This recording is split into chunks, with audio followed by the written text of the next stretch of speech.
और जब मैं सुल्तानपुर आया तो वो कलाकार भी हमें मिल गया। ये इतने बड़े कलाकार हैं उम्र से, लेकिन साइज से बहुत छोटे हैं।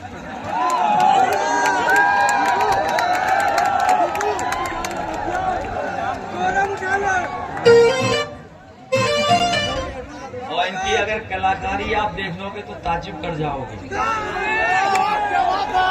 ये दिल्ली से लाए गाना हम लोग बीजेपी के सांसदों के लिए। बताओ बीजेपी के सांसदों को हटाओगे कि नहीं हटाओगे? इन सांसदों को खारिज कर दोगे कि नहीं करोगे? अगर इन सांसदों को खारिज कर दोगे तो ये गाना भी सुनो आप, देखो सांसद लोग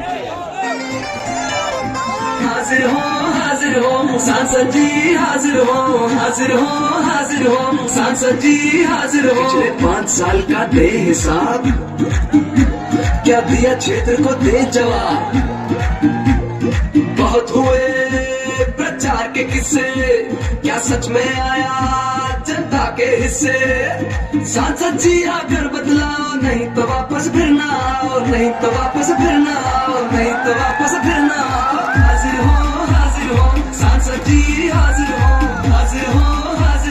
सांसद जी, हाजिर हो। किसान को भूले वोट को लेकर, आए दुगनी का जुमला देकर, छुट्टा बजनों ने किया नाक में दम, करी यूरिया बोली से कम।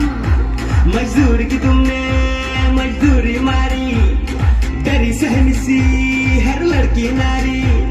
बिन बिजली के अरे खड़ा है खंबा, बिन पानी के नल का बम्बा। जेब भरी पर भरा न गड्ढा, बिन दवाई इलाज पर जान दद्दा। दुगना हुआ महंगाई से खर्चा, लीक हुआ एग्जाम का पर्चा। बेरोजगारी और बेकारी, लगी नौकरी भी गई हमारी। है भ्रष्टाचार का बोलबाला, कारोबार पे लग गया ताला। झूठे निकले सांसद के वादे, जनता से फिरते अब भागे भागे।